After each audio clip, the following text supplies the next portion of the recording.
లగచర్ల ఘటనలో మాజీ ఎమ్మెల్యే పట్నం నరేందర్ రెడ్డిని ఈరోజు పోలీసులు అదుపులోకి తీసుకున్నారు, అరెస్ట్ చేశారు. ప్రస్తుతం మనతో పాటు దీని గురించి మనతో మాట్లాడడానికి నరేందర్ రెడ్డి సతీమణి శృతి రెడ్డి గారు ఉన్నారు. వారితో మాట్లాడదాం. మేడం, ఈ అరెస్టు ఏ సమయంలో అయింది? మీరు అప్పుడు పక్కనే ఉన్నారా? ఈ 7:40కి అరెస్ట్ చేశారు. మాకు ఎలాంటి ఇంటిమేషన్ లేదు. అసలు ఇది చాలా అమానుషం. అసలు దీన్ని మేము సీరియస్గా ఖండిస్తున్నాము. అసలు ఎందుకు అరెస్ట్ చేశారు ఇప్పటివరకు అర్థం కాలేదు.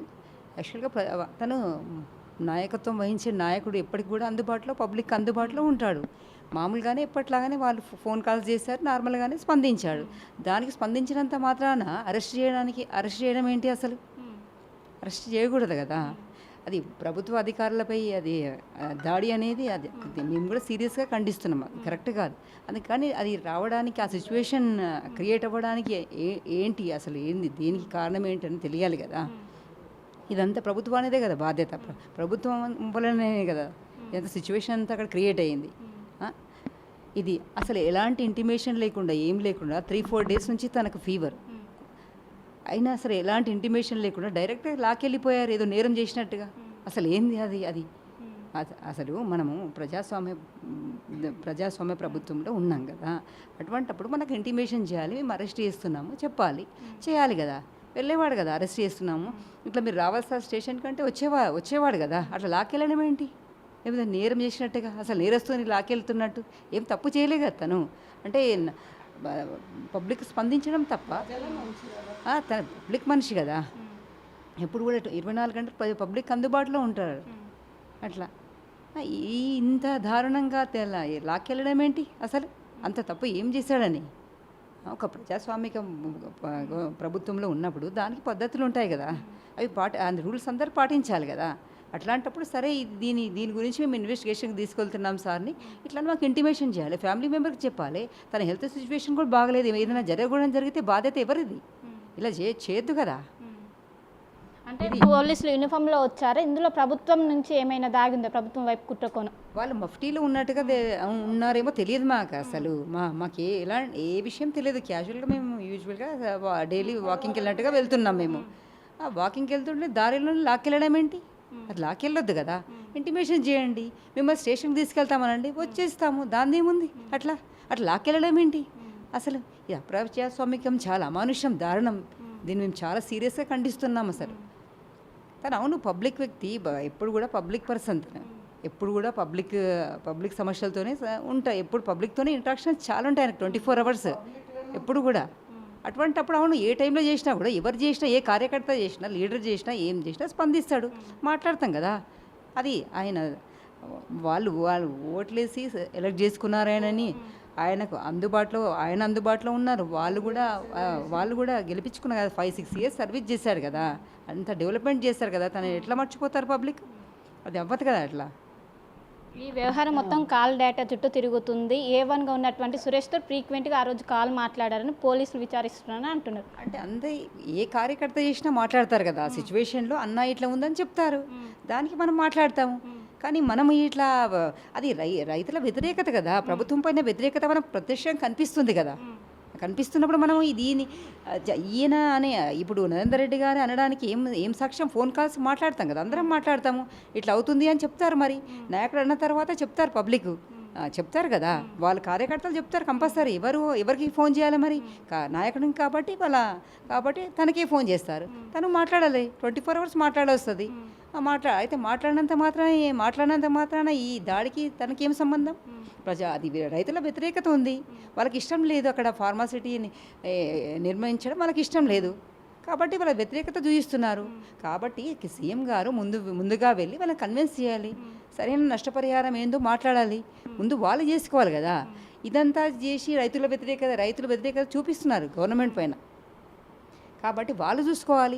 అదంతా చేసేసి ఫోన్ కాల్స్ చేసి మాట్లాడి వాళ్ళు ఎక్స్ప్లెయిన్ చేస్తారు. అవును ఎవరైనా కావచ్చు, ఏ కార్యకర్త అయినా కావచ్చు, కార్యకర్తలు ఉంటారు కదా. అవును చేస్తారు కదా, కాల్స్ చేస్తారు. మనం మాట్లాడడం సహజం కదా, మాట్లాడాలి కదా. మరి ఎవరు స్పందించాలి? మరి ఇట్లా సమస్యలు చెప్పుకున్నప్పుడు తను స్పందిస్తాడు కదా. స్పందించాలి. ఎవరమైనా స్పందిస్తామా ఆ ప్లేస్లో ఉంటే? అదే చేశాడు కదా. దానికి అరెస్ట్ చేయడం ఏంటి? వచ్చి సార్ ఇట్లా మీరు ఇట్లా చేశారంట, మిమ్మల్ని చేస్తారంటే వచ్చి మాట్లాడతాడు కదా. దీనికి ఏం సంబంధం లేదు. అందరి కార్యకర్తలకు మాట్లాడినట్టు నరేష్ అదే మీరు ఎవరో చెప్తున్నారు వాళ్ళతో మాట్లాడతారు. అవునా ఈ సిచ్యువేషన్ ఏంది ఎక్స్ప్లెయిన్ చేసి ఉంటాడు తను. కాబట్టి సిచ్యువేషన్ని ఎక్స్ప్లెయిన్ మాట్లాడుకునే సిచ్యువేషన్ గురించి చెప్తారు కదా. మాట్లాడారు వాళ్ళ ఊర్లోనే కాబట్టి వాళ్ళు చెప్పేశారు. ఎవరైతే ఏముంది ఇప్పుడు దానికి ఎందుకు ఇప్పుడు పార్టీస్ ఎందుకు?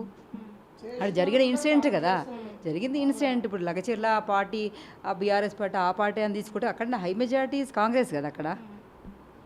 కానీ అధికార పక్షం మాత్రం ప్రజల్ని రెచ్చగొడుతున్నారు. అక్కడ రైతుల్ని కావాలని కలెక్టర్ని వేరే దగ్గరికి మార్చారు.